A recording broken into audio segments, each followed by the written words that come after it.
Spring, when a seventh grade boy's fancy turns to girls. No, really.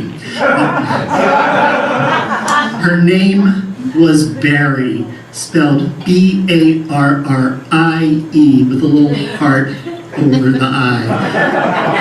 Gosh, what was it about her? I mean, her beautiful long brown hair parted in the middle, the way she could simultaneously chew 8 chiclets, 4 in each cheek. The way she playfully and teasingly called me nerd, dork, loser. Yes, even at that age, Barry introduced me to the concept of the love-hate relationship.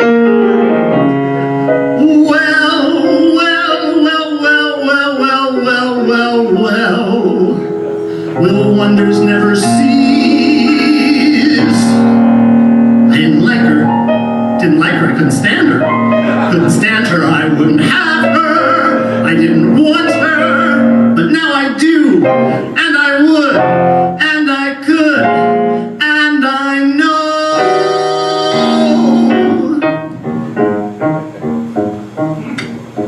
She loves me, and to my amazement, I love it, knowing that she loves me. She loves me, true she doesn't show it. How could she, when she doesn't know it? Yesterday she loathed me, but today she likes me. And tomorrow,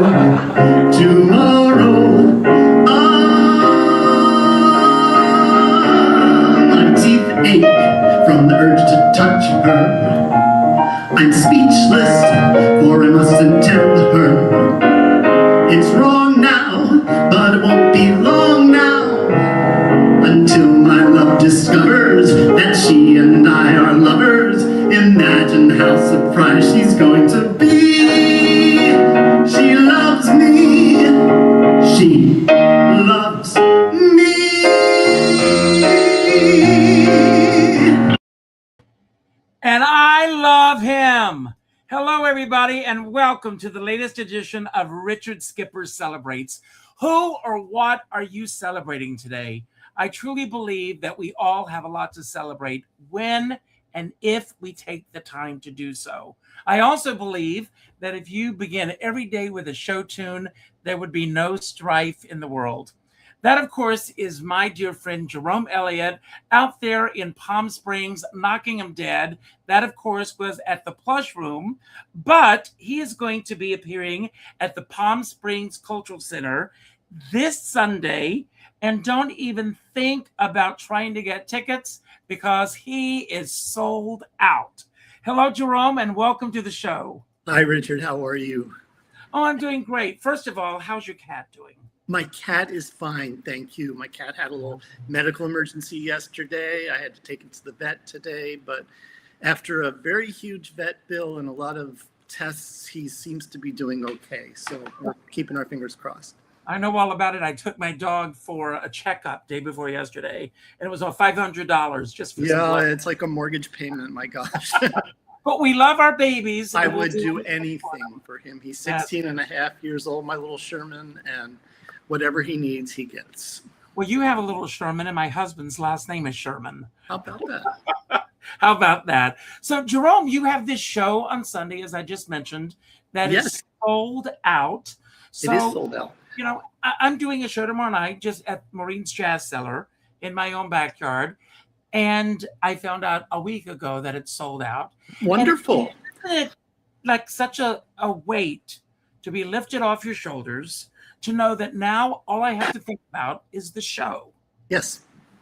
It's amazing. I know it happens in New York. It happens here in Palm Springs. It happens everywhere. If you're doing a cabaret show, you just cannot depend on, putting the advertising out that the venue is going to do. You have to really work to fill those. I say we fill seats 2 butt cheeks at a time, and that really is the way it works. You do your social media advertising, your email blasts, you reach out to friends, you remind them that their show is coming on. You bump into a lot of people who say, oh my God, I'm coming to your show, and then they find out it's sold out, and I don't know what else I could do. I mean, hopefully I can do the show again. You book it again in 4 weeks. Yeah. That's my secret. So that's the secret to doing that. So, Jerome, you wear so many hats. I mean, you're an actor. You were the associate producer or the producer is it the Desert Theater? Desert Ensemble Theater. I was the artistic director since 2018. I started working with the company in 2011 when I helped them establish as a nonprofit, and then became their publicist in 2013. And and all throughout, and then I became artistic director. And all throughout that time, I was producing their annual musical concert, a benefit for their internship and scholarship program. And starting in 2018, programming a season of 4 plays, and including the pandemic shutdown when we all had to go online and figure out how to do online programming. And we just had our 15th and final season. My producing partner, Sean, and I sat down and looked at each other and said, we've been doing this for 15 years. It's a huge time commitment. I loved it because my background is in theater, but it also took me away from doing music often because there was no time. So this is actually my first original cabaret show in 7 years.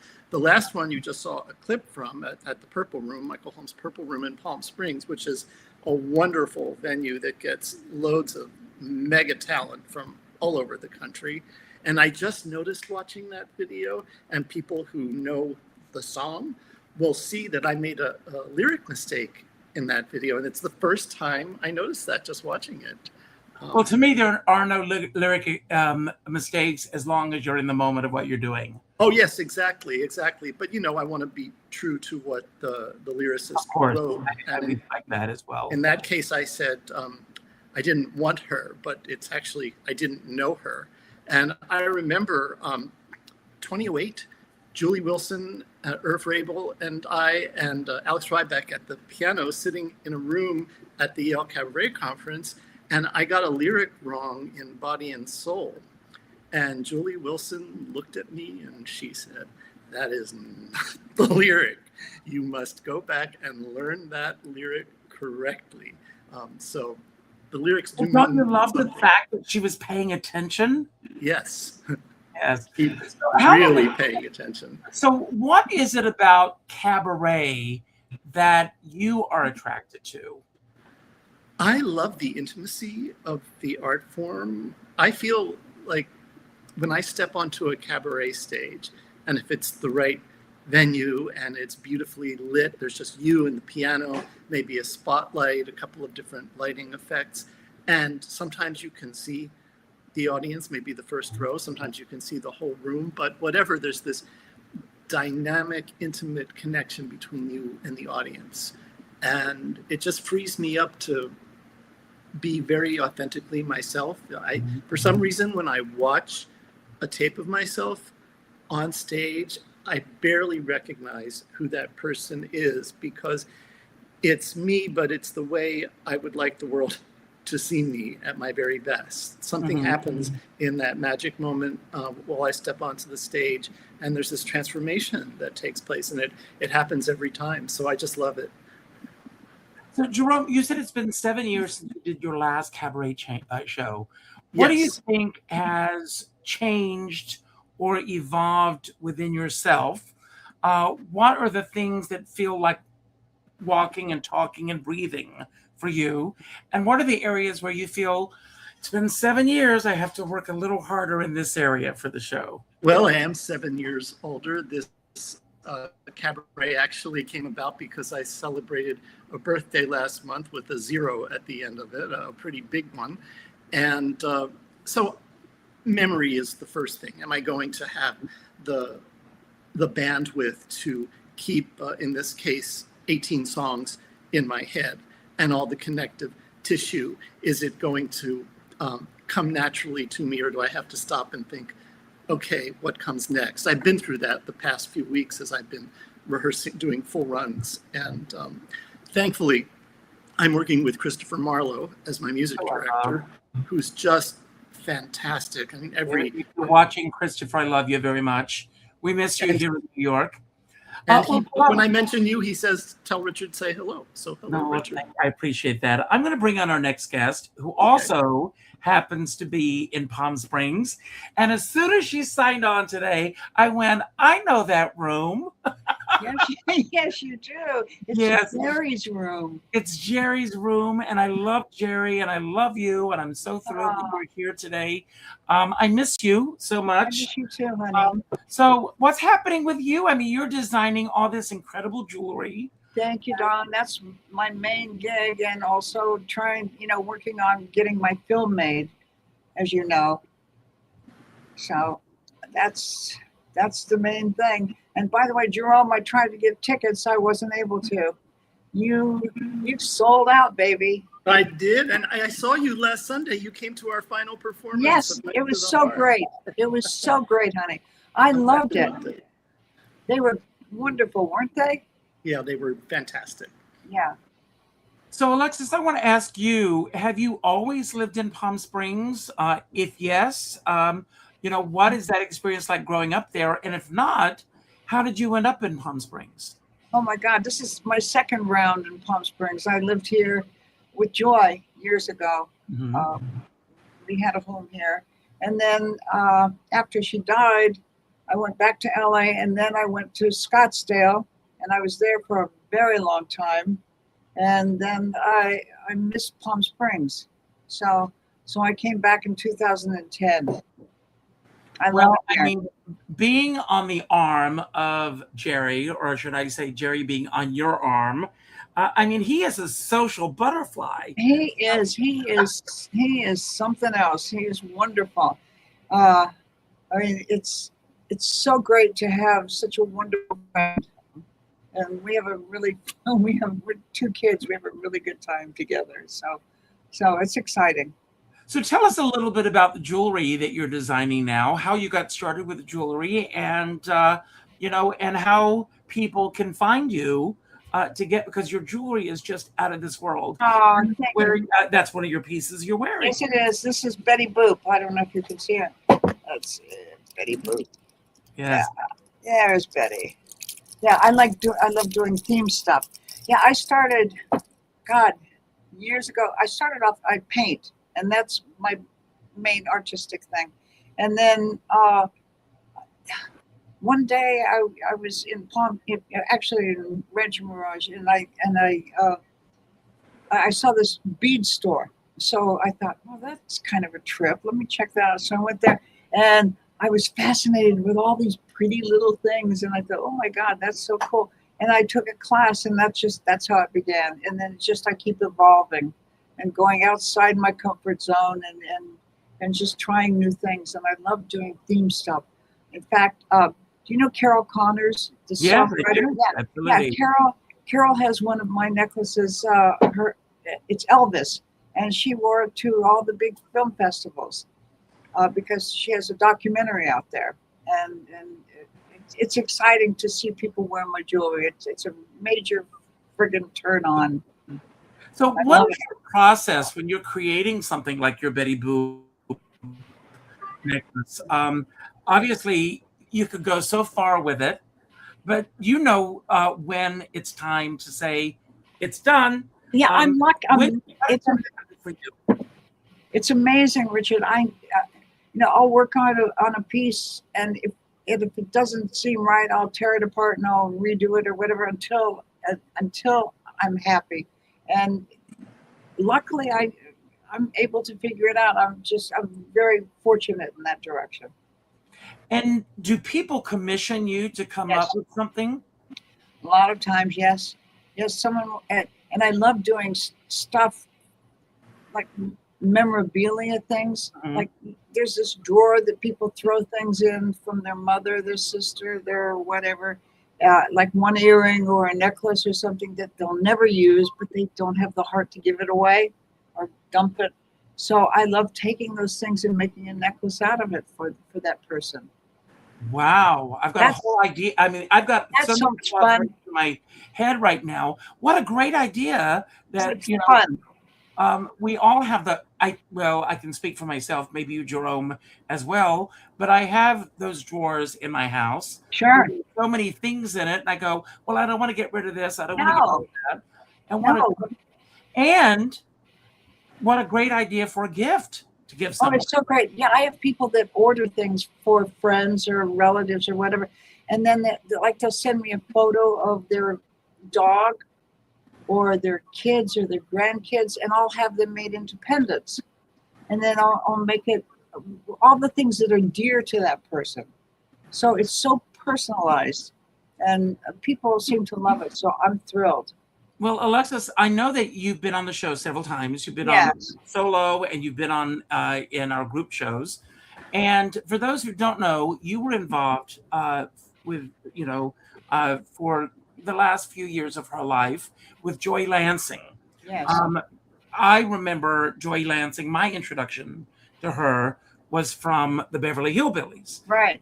And seeing so many of these incredible movies that she did.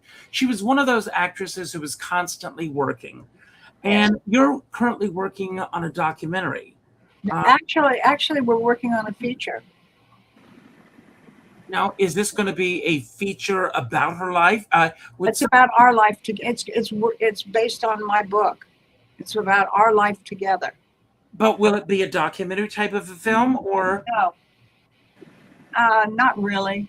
Okay. Really, not really. And where are you in the process of putting your life on another type of a form? Well, luckily for me, I have great people that are working with me. I have an amazing director, producer, Petra Hofter, who is absolutely brilliant, and I have a fabulous screenwriter, because I'm not a screenwriter, and Joe Doherty. Do you know Joe? He did 30 something, Three Little Liars. He's an amazing screenwriter, and he's almost finished with the screenplay. So we're ready to rock and roll. So again, I talk about the process of your jewelry, but I'm always interested in the process. Sure. Put your story, which was a painful story. It was a lovable story, but there's a lot of pain there as well. How do you decide what you're going to share with the rest of the world and what you're going to keep private? You mean as far as the film? As far as your story is concerned. Okay. I'm trusting my director and the screenwiter. Basically, the director is coming up with what she wants to show in the actual film, and keeps me aware of everything. And I'm jazzed. It'll have it's going to show more of the love story, not so much the pain. You know. I love that. Yes, we had a great life together. I mean, yes, it was awful. I mean, the way it ended, but the time that we had together was amazing and fabulous, and I wouldn't trade it for anything. Now, Jerome, I want to get to you for just a moment, because your current show, your sold out show, is it autobiographical as well? And how do you decide what stories you wish to share with everyone and what you want to keep sacred to yourself? Well, it is autobiographical, but it's not chronological, because my mind doesn't work that way anymore. It's kind of more stream of conscious. First, I look at the music that's been calling to me for the past year, really, and I had 30 songs I wanted to do. Well, obviously, that's like doing Wagner on cabaret stage. So I had to trim that down. And once I got the core songs I wanted to do, I started thinking about how they related to my life. And my story, of course, is based on the fact that when I was 33, I developed a severe bridge phobia. And that's where the title of I like to do puns, so the bridges I'm manically counting obviously scans with the bridges of Madison County, and there is a song from that show in the show. So the stories that I choose to tell, this time they're a little more intimate. I went a little more deep because there's some things I'm ready to share with people that maybe 10, 15 years ago I wouldn't be comfortable discussing. But it's nothing that I that's going to make the audience uncomfortable. I think they're just going to find it very enlightening that I went through that particular experience, whether it was a joyful one or a painful one, and came out of it and what I took from that. And the song usually is the button that tells you what I took from that experience. Well, speaking of experiences, May 4th, you can all have the great experience of seeing the great Karen Mack appearing, if you can get tickets for this as well, at Birdland. One of my favorite people on this planet. And I'm so thrilled that you said yes to being here today. Thanks for asking me. This is a great, like, I'm meeting such nice new people and hearing about. I had never been to Palm Springs, so I'm loving like, hearing all. I know, right? Talk about bucket list, right? So it's so fun to hear about the different aspects of the scene and your creative lives there. It's awesome. Well, those girls have to get to the Purple Room. Thank you. Please tell Michael. It's funny. Michael Holmes and I, way back in the day, we did some cruise. We were booked on cruises not in a show together, but we were both entertainers out on the high seas, as it were. And he's always lovely to me and very friendly. But like Jerome said, it's now become such an A-listers room on the weekends, and they have so much great programming during the week that it's a little, you just have to be tenacious, I guess, and just know that when the time is right. Those girls and you are A-listers in my book. Thank you. And you just did something. I had a bucket list item happen last year for myself. Oh, yeah. And that was that I played Crazy Cox in London. Beautiful. And you just got back. What was that experience like? It was incredible. I mean, it really was. Again, it's one of those things where you kind of, you don't know what it's going to be until you get there, really, truly, because I love what we do. And Those Girls is a 4-part project, so it's a vocal harmony project. And we do all different kinds of material, from pop to swing to classic rock to whatever wacky thing we come up with. But you don't know how that things that are based in humor are going to play for a full audience that doesn't know you. And it was such a wonderful experience. The venue was terrific and so kind to us. And we actually had a wonderful turnout. And Eve Eaton, who's in the project with me and myself, we both worked in the West End. So we still had some friends that we could kind of tap and say, please, can you guide us? Can you help us to kind of make this a good time? But I'm sure that you went over like gangbusters there. I had a great time there. And how long were you actually there? It was a very short trip. We were there for, our gig was on Sunday at 5. And most of us got there Thursday. We had Friday to kind of acclimate. We did our band put in on Saturday. The show was Sunday. We flew back Monday. And if we had to go back again, I would have loved to take us to Brighton. I would have loved to, look at some other things that we could have, because it's such a distance to travel. And it's such we don't have somebody that produces our tours. So it is absolutely a labor of love and lots of laboring. So the expense of taking 4 of us, and our musical director, Stephen Ray Watkins, it would be nice to have stayed just a little bit longer. But I'm not complaining. I would go back in a minute. They were really wonderful. Well, Karen, I want to talk about you for a moment, because as long as I've known you, I mean, I think, and I could be mistaken here, that I first became familiar with you when you were with Michael Holland and you were doing Gas Holes. Sure. And then it seemed like every singer in cabaret who wanted to have backup singers, inevitably you would be one of those singers. For a while, yeah, that was a lovely time. And so many shows. And then all of a sudden, you've branched out into this incredible career that you've created for yourself, being front and center, where, with all due respect to everyone else, you belong front and center. Thanks. What is the experience like for you fronting the band instead of, melding in with an ensemble type of a?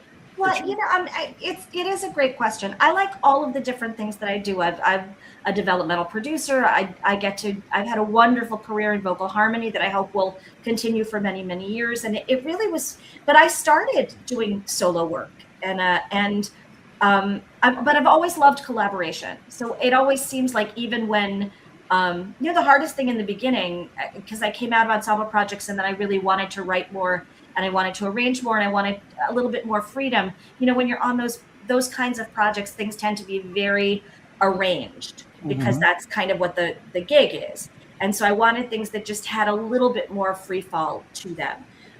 But you go through that period where you're still singing with 4 people that aren't there, like just to kind of get your head around what is the new, I'm so grateful that I have a fantastic band for some of these from the album and from the gigs that I've gotten to do as more solo jazz nights.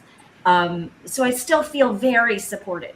But to me, it's always a conversation, it's not, I'm always very, envious is not the word that I want, but I'm always impressed and drawn to those women that they're headliners. They walk out and they're just born to be in front of the band. And I just love that. To me, I always feel like I'm like it's coffee time in my living room. You know what I mean? That's the vibe that I want to bring. And I was waiting tables at Don't Tell Mama, and you were already doing amazing shows in the back. Wow. When we first met, and look like we're still very much like the same people. I love that. We're still doing it, thank God. It's true, but like on bigger and better, right? Like everything that you learn brings you. I wanted to say something before because you guys, I'm so excited for you that you're sold out for both of your things. I love that room at Maureen's Jazz Cellar, and it's always exciting. But for anybody that's watching this, do not go, oh, I missed it. Oh, call the day of the show. Call the day before. Get on a wait list because we all know how that goes. People buy tickets and sometimes things come up. Or somebody was going to bring somebody and now they're not. And don't let yourself miss out because you just think, there's not going to be room for me. So that's my PSA to the folks watching this. No, I appreciate that. And Alexis, on Sunday, call and see if you can get a ticket for Jerome's show. Yeah, I definitely will. Definitely, Jerome. You never know when that person is not going to be able to be. And there have been moments where, with all the right intentions I have of going to see a show in the city, and then, my husband's a landscape architect. He'll call and he says, I've got a planning board meeting tonight and I can't get out of it. And then everything, just falls apart. So those things do happen there. We still hear, I'm going to guess that it's everywhere, but you see it. We still have waves of illness. We still have, people have to be mindful that COVID is still a real thing and allergy season and people get colds and a lot of people are doing shows and you can go from having, a line around the block to having a much smaller line around the block, let's say, in no time. But I just know both of you are going to be full. Before we bring our next guest on, because you and I, there are things that we have in common. We're both Aquarians. True. We both celebrate days. True. Who or what are you celebrating today? Well, today's Arbor Day, as you know. My tree there behind me, celebrating itself. It's this is Jazz Month. April 30th will be National Jazz Day. There's a lot of good stuff today. I love that you brought up Bucket List Day because I think we all could dream a little bigger and we're going to talk a little bit about that at the end. But today's also Pigs in a Blanket Day. Did you know that? It is. My friend Susan Mack calls them Franken blankets. I never heard that before, but she swears by it. Oh, so, Susan is coming to the show tomorrow night. I can't wait to see her. And it's also Historic Marker Day. Oh, I don't know what that means. Help me. Well, I worked very hard a couple of years ago to get Helen Hayes' home listed as a literary land. Oh, okay. I get it. So let's say that there was a history marker for you. What would it say and where would it be? Wow. Well, I'm sure there are those that would cite several bar stools around the city. Sure. From the days when I drank professionally. That's a hard one because I always feel like I'm such a dervish. I'm always like, going on. Sadly, it's the place that I would love it to be. Really would be. There was a bar downtown, a music room called the 55 Bar. not there anymore.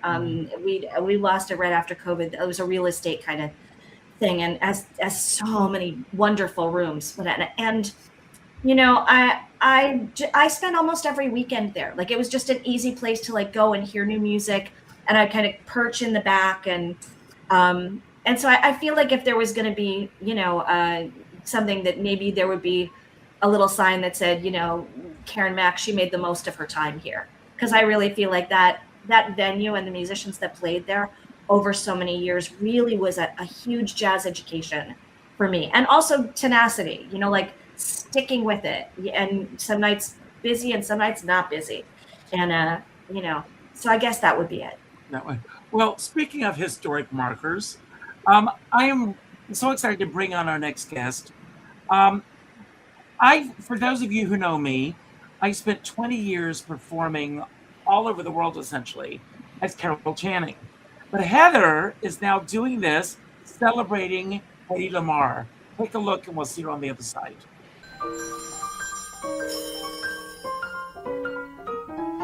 She was known as the most beautiful woman in the world, but she also invented technology for torpedo guidance during World War II.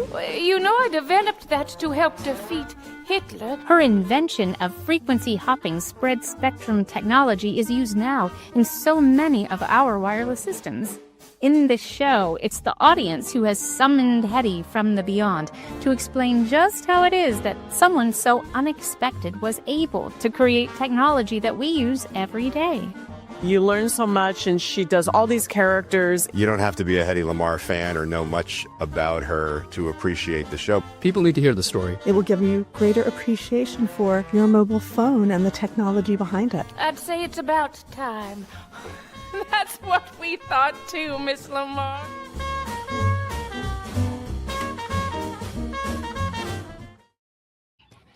And here she is, Heather. Well, you're muted, so unmute yourself. I was trying to check all the boxes, and I didn't uncheck. Speaking of technology. So welcome to the show. First of all, Heather, I've always wondered, how did this start for you? Oh, it's because I was in the sciences before I became an actor. So growing up, there were a lot of things I wanted to do. When I was about 8, I decided I wanted to be an astronaut, an inventor, or to work with animals. And I really focused on astronaut, went to a math science magnet school half a day in high school, started university in astrophysics, and ended up with a theater arts degree.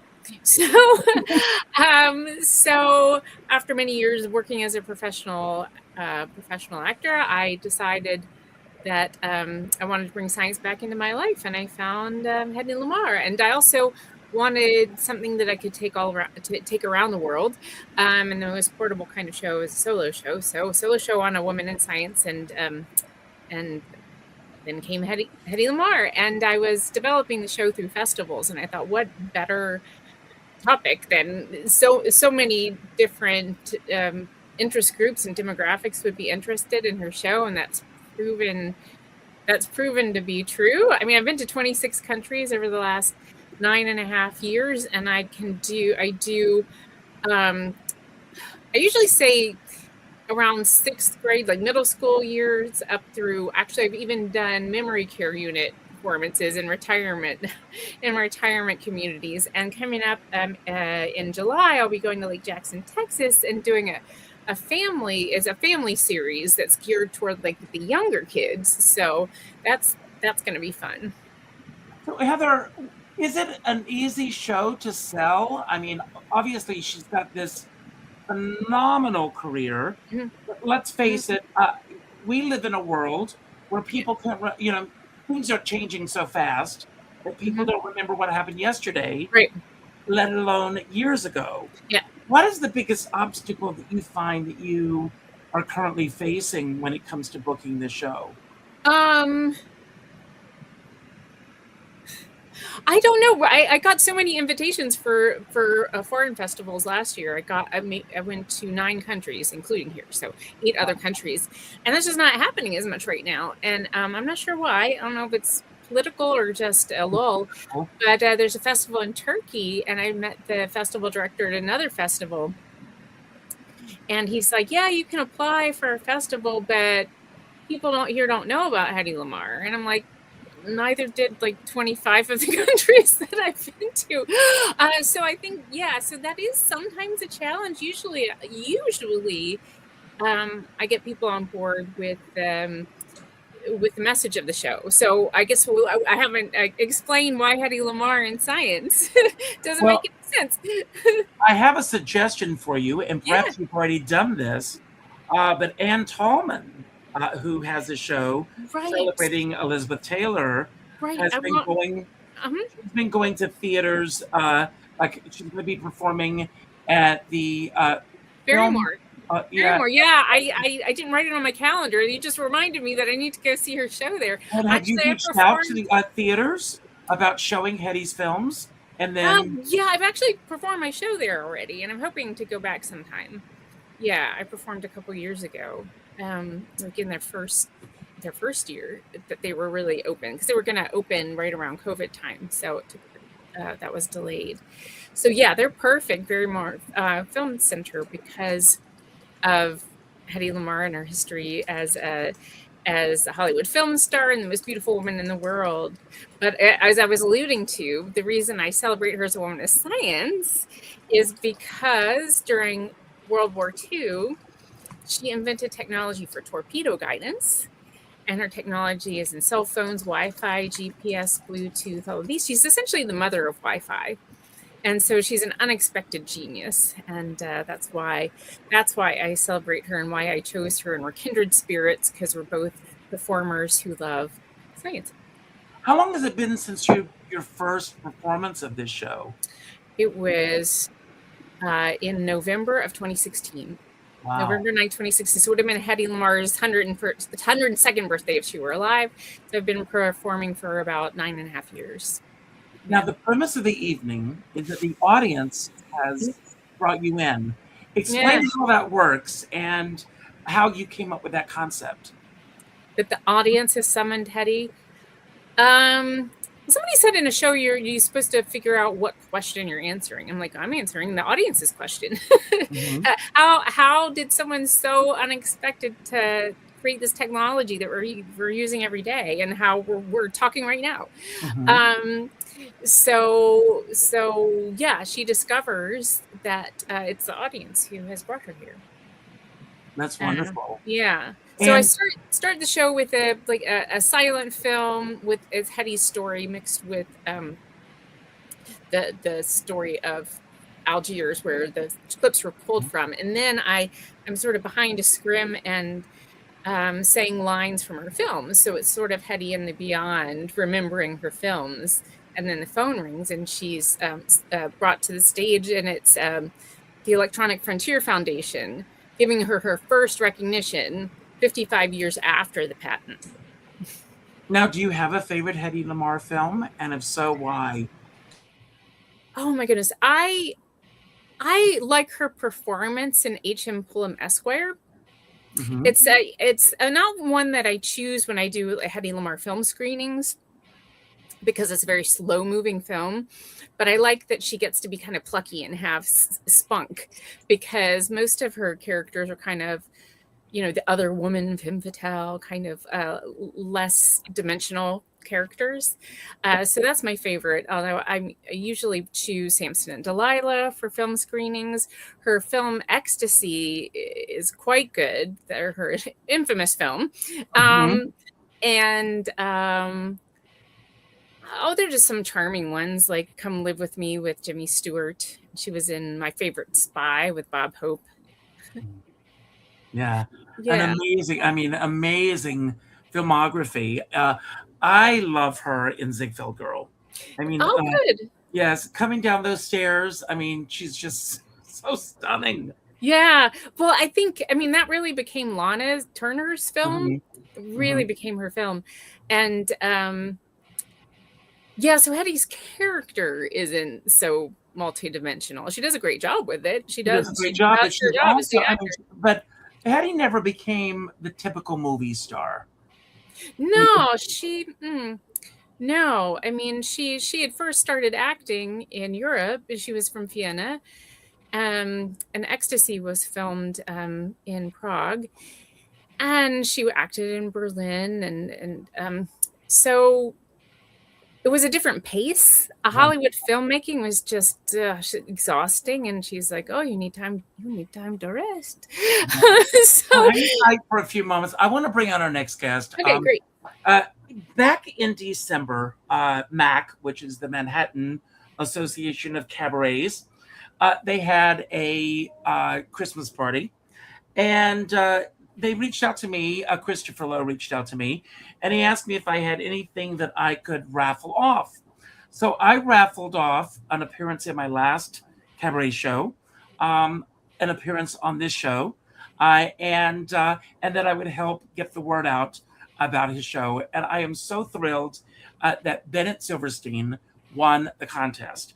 I knew him, of course, from seeing him around town, but he came in, he stopped my show cold.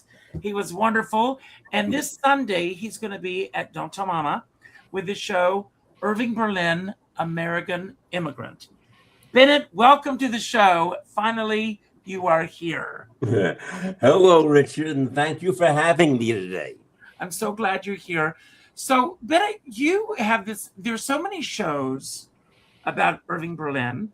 And of course, we celebrate his music. I don't think a day goes by that I don't hear one of his songs. But you chose, especially in today's climate, to celebrate the fact that this man was an immigrant and what he's brought to this country. So if you can start there with, essentially what you shared with our audience a few months ago. Well, when we, see how the immigrants are being treated today, when we see how many people are put into detention, especially small children, being put into detention and being forced to survive in very dangerous and very unsanitary conditions, it really made me start thinking about Irving Berlin, because his family came to this country from Russia when he was 5 years old so they could escape the anti-Semitic pogroms that were going on in Russia at the end of the 19th century. And could you just imagine if they would have come to this country and if they would have been told by some people, what's going on in Russia, it's not our problem, go home, this country is only for us Americans, you can't come here. Could you just imagine how poorer we would be if he would have been forced to go back to Russia instead of live in the United States and write all those wonderful songs that we came to sing and love? Could you imagine this country without God Bless America? Could you imagine this country without White Christmas? So that's the reason why I feel in my heart I simply have to do this show. Well, thank you for that. And there's so many, 100 years this man was with us. Physically, he will always be with us. Mm-hmm. As you're shaping the show and putting this show together, I'm sure that bringing your show together is a collaborative process. How do you choose out of such a vast list of songs, which songs are going to end up for your audiences? Well, it is based on a collaborative effort because I have been working very closely with my director, Jenny Litt, on this, and my musical director, Matthew Martin Ward. And we agreed that some of the songs in the show would have to be associated with the theme of Irving Berlin being an American immigrant. So we decided that we would have some ethnic songs and also some of his other popular songs.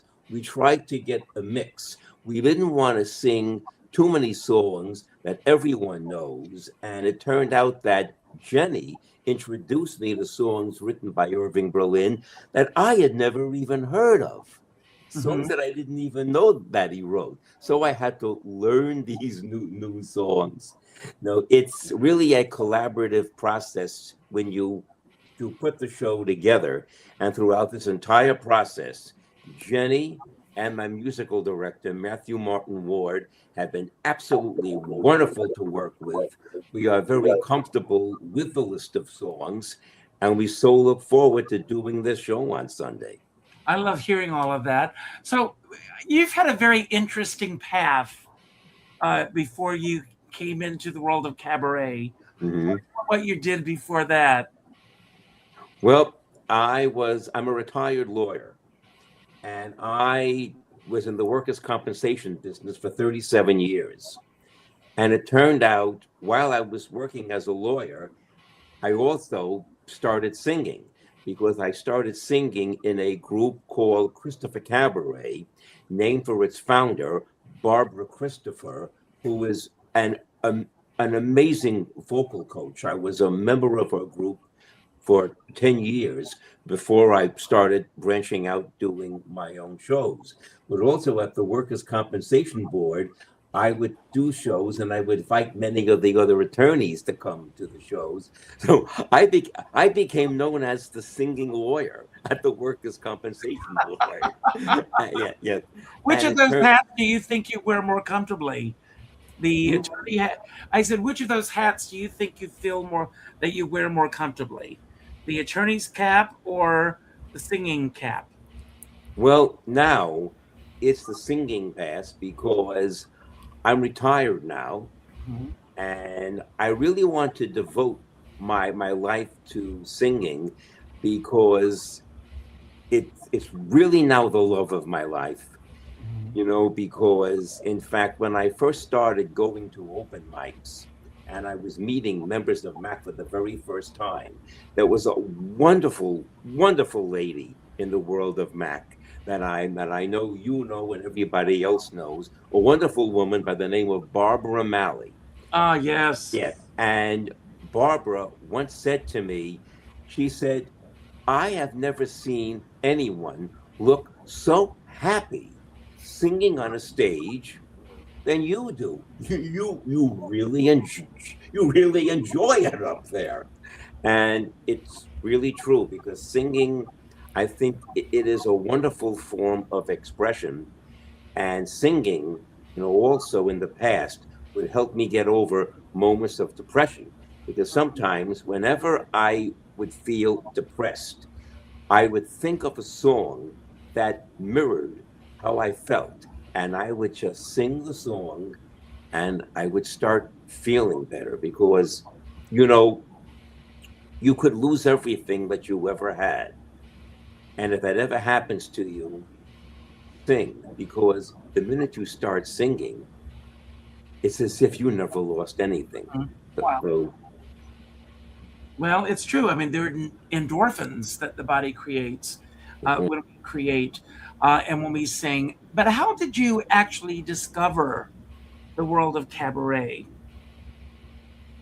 Well, it really started many, many years ago, because I think I always knew that I had it in me. When I was 19 years old, and I was in college, and I was in a student organization, I did a drop-dead imitation of the late French performer Maurice Chevalier. In fact, it was so good, I never got out from under it. Every time people would see me, they would say, do Maurice for me. You would do Maurice. But then in 1985, I was on a weekend at the Tamarack Country Club, and I wanted to do the talent show. And for some reason, I still don't know why, I chose the Irving Berlin song, Doing What Comes Naturally. And before the show, I'm at the table, I'm having dinner, and I saw I couldn't eat a bit of food. I couldn't eat at all.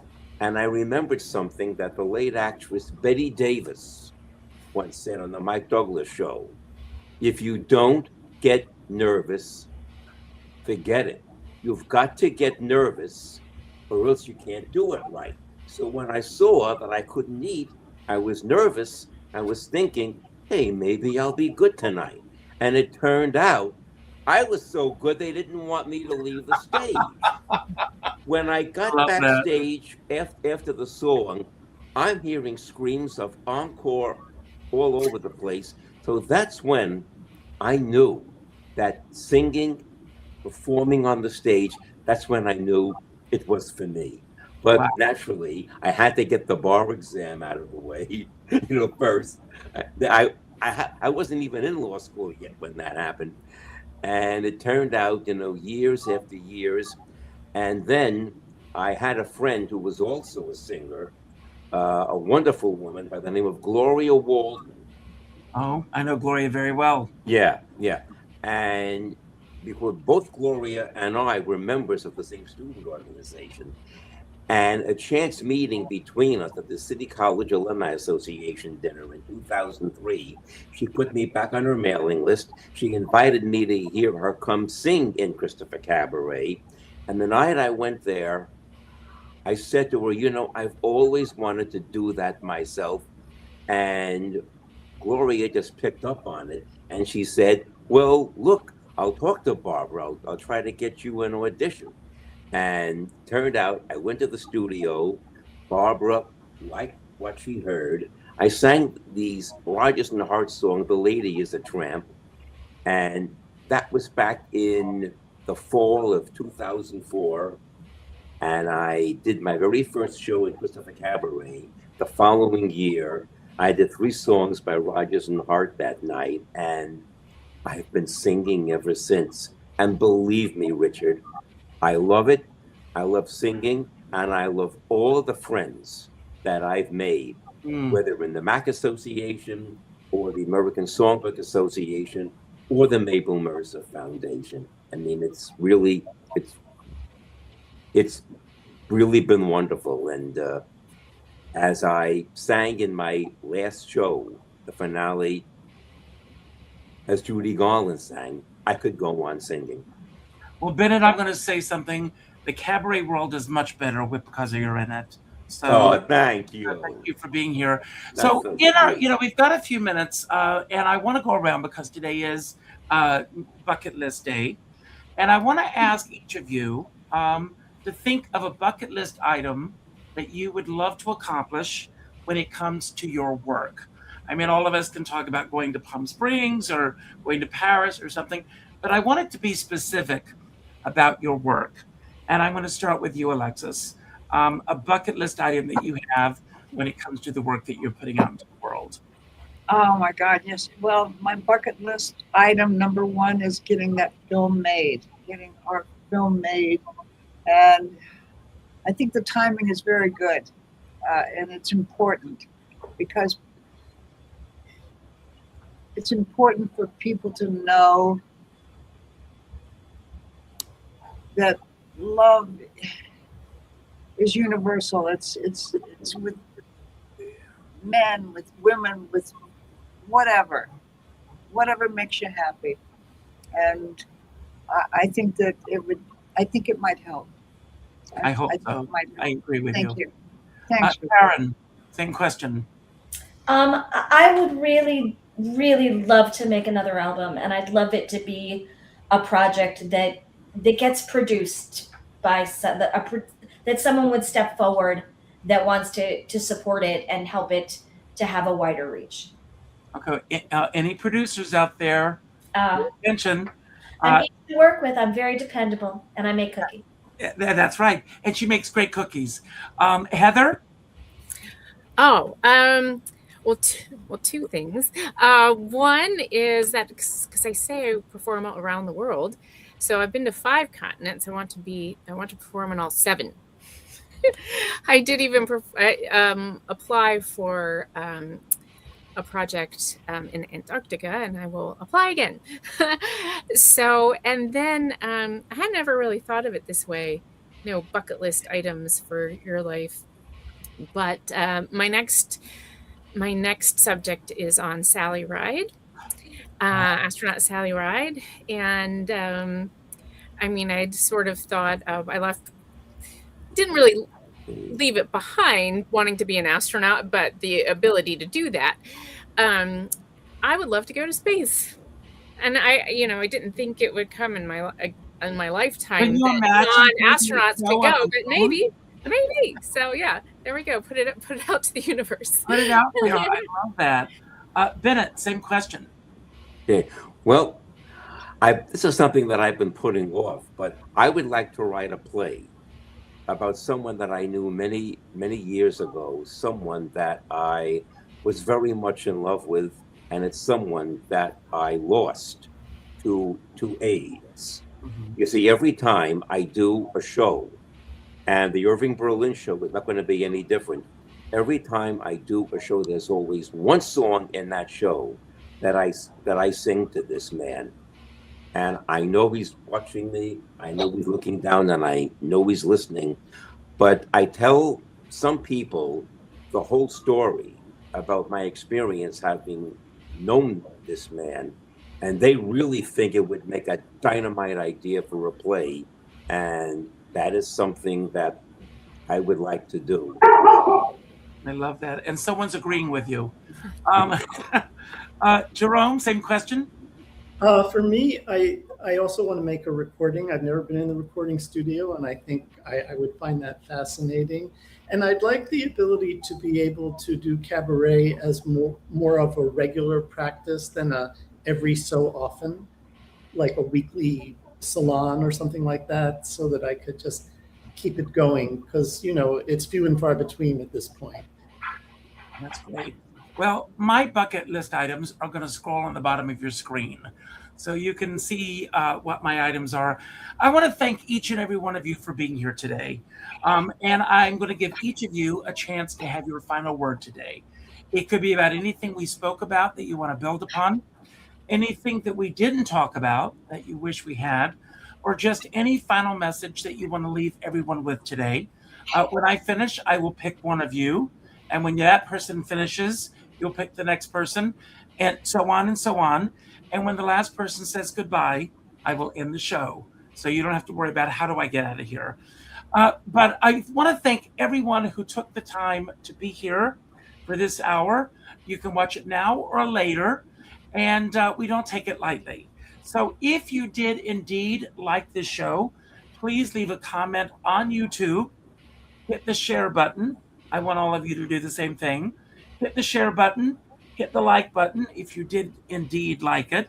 And that helps the algorithm as far as the ranking of where this video shows up in search engines everywhere. I also have a little favor that I ask everyone at the end of every show, and that is to go out and do something nice for somebody else without expecting anything in return. I want you all to go to your Facebook friends list, and the 6th name that pops up, reach out tonight with a phone call. Not an email message, not a text message, not a private inbox message, a phone call. And let that person know the impact that they've made on your life. And by doing so, you're going to make an impact on their life. Now, I have a dear friend, Sean Moniger. Karen, I know you know Sean. And he says, we're all in the same storm, but we're in different sized boats. And I always say, I don't care what size boat you're on, as long as you have a skipper by your side. And with that, I'm going to leave the screen. And Alexis, I'm going to turn it over to you. And when you finish, you will pick the next person. I love you all. Have a great weekend. Thank you, Richard. Yeah, if anyone is interested in jewelry, I'm on Facebook. And you can find a lot of my things on Alexis Hunter Wearable Art. And I'm also on Facebook as Rachel Alexis. It's a long story. I'll tell you later. Karen. First of all, Richard, thank you so much for having all of us on and for just, you're such a good interviewer. I guess the one thing I would, so many of us talked through our interview today about how we're kind of a one-man band. So we're kind of, we're booking our shows and we're building our shows, we're financing our shows, we're doing all of these things. I would just send out some love to everybody else that's in that same situation. And just a reminder to not confuse being discouraged with being depleted. And I think that that's a really hard lesson, because you're like, if I don't do the job, if I don't do it, nobody's going to do it. But the reality is that sometimes you start to get blue and think, maybe I shouldn't be doing this, or maybe it's passed me by. But really all that it is that you're tired. You're tired and you need a day that's free, clear your mind, do something nice for yourself, do something kind for yourself, and then come back to it the next day. And just know that just because you can't see the end of the road, it's because it's so much further down there with so many wonderful things for you, that you just take it a day at a time. And thanks for watching, everybody. I'm going to go to Jerome. Thank you. I want to say, Bennett, I had the pleasure of seeing you at many times at an online open mic during the pandemic. And I remember seeing you very well, and it was always a pleasure. That group was fantastically supportive. And I'm glad we're not in those times anymore, but I would love the opportunity to see you live sometime. So keep me posted. And Richard, thank you so much. And I'm going to pass it over to Heather. Oh, hello. So on the bucket list item of 7 continents, I performed in 5 continents. I would like to get a little further into Asia than Armenia, and then also need South America and Antarctica. So if anyone has ideas, let me know. And you can look for whatever comes up for my scheduling on heathermassey.com. It's my name.com. And I want to sign off with some words from Hedy Lamarr that she found from the Paradoxical Commandments. You'll give the world the best that you've got. You may just feel kicked into the teeth. You'll give the world the very best that you've got anyway. Thank you so much, Richard Skipper, for including all of us. It's been quite an honor, and I will pass it on to you, Bennett. Well, the things that I would like to close with, Richard, thank you for being such a lovely person. I want to thank Sydney Meyer for being such a lovely person. I want to thank Jenny and Matthew for the wonderful work we've done together. And I am so looking forward to doing Irving Berlin, American Immigrant, on Sunday.